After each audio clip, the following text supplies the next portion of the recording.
दोस्तों, जब हम जीवन में चारों तरफ से परेशान हो जाते हैं, घिर जाते हैं संकटों से, नहीं दिखाई देता हमें कोई भी रास्ता, तब हमें एक ही बात याद रहती है कि हम अपने देवों की शरण में रहें और हम अपनी पाठ पूजा को बढ़ा देते हैं।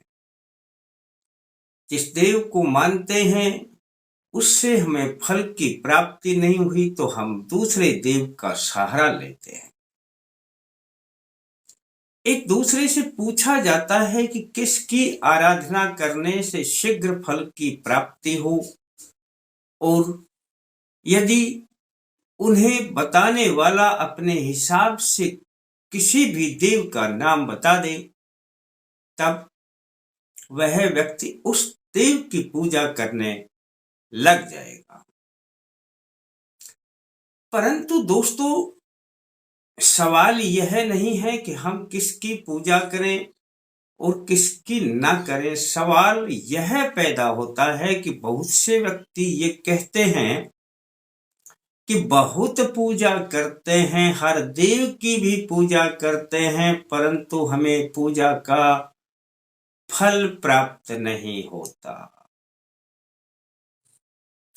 दोस्तों, यूं तो ये जीवन है, हम अपने ना जाने पिछले कितने जन्मों के कर्मों का यहाँ पर भोग करते हैं। उनके फल को भोगना पड़ता है, अच्छे का अच्छा तो बुरे का बुरा। अब इस जन्म में जो कर्म करते हैं वह तो हमारे संचित कर्म होते हैं, वे आगे के लिए हमारे काम आते हैं। लेकिन फिर भी यदि हम देवों की अर्जी लगाते हैं, उसका फल हमें अवश्य मिलता है।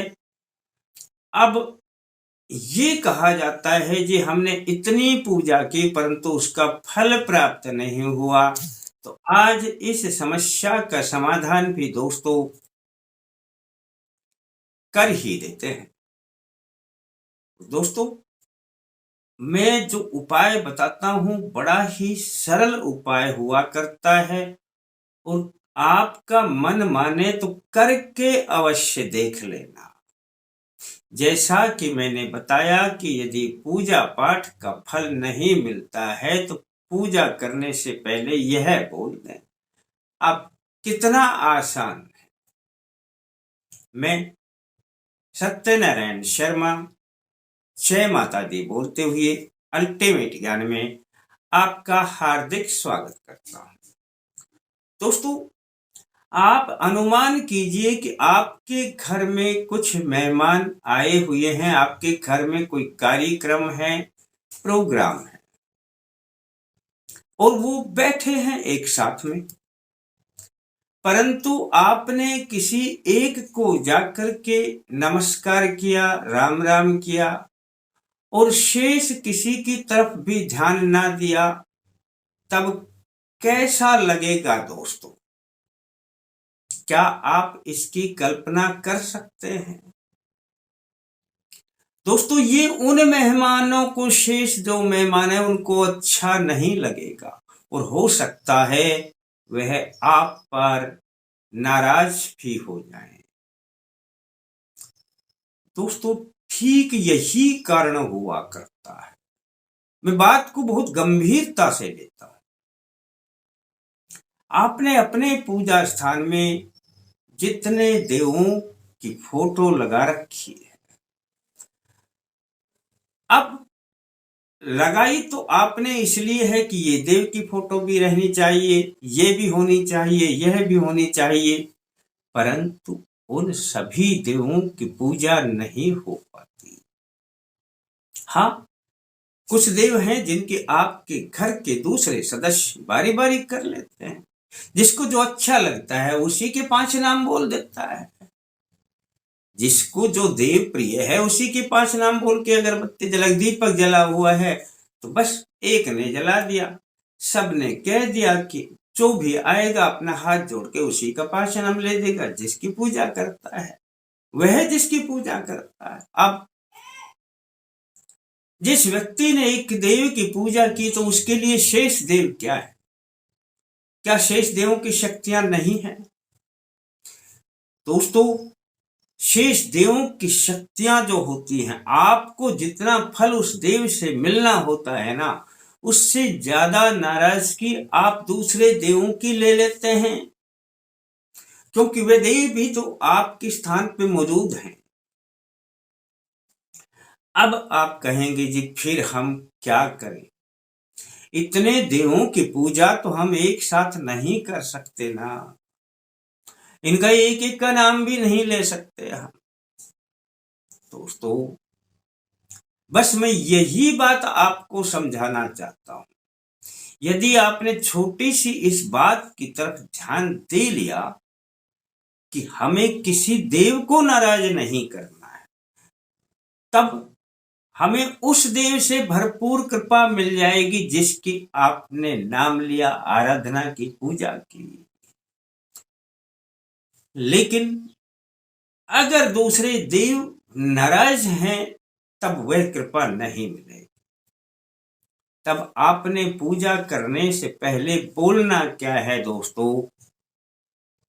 बस इस बात को नोट कर लेना, 5 बार बोल देना। जो मैं बात बता रहा हूं ना दोस्तों, 5 बार बोल देना अपने देव की पूजा करने से पहले। ओम श्री स्थान देवताभ्यो नमः। ओम श्री स्थान देवताभ्यो नमः। दोस्तों, ये सब 5 बार बोल देना। स्थान देवताभ्यो का अर्थ होता है कि इस स्थान पर जितने भी देव हैं उन सबको मैं नमस्कार करता हूँ, प्रणाम करता हूँ। दोस्तों, अगर आपने ऐसा 5 बार बोल दिया तो अब एक भी देव आप पर नाराज नहीं होगा, हर देव की कृपा आएगी। और जिसकी आप पूजा करते हैं ना, अब आप उनकी पूजा करके देख लेना, अपने तरीके से कैसे भी कर लेना, चाहे सूक्ष्म से सूक्ष्म पूजा कर लेना।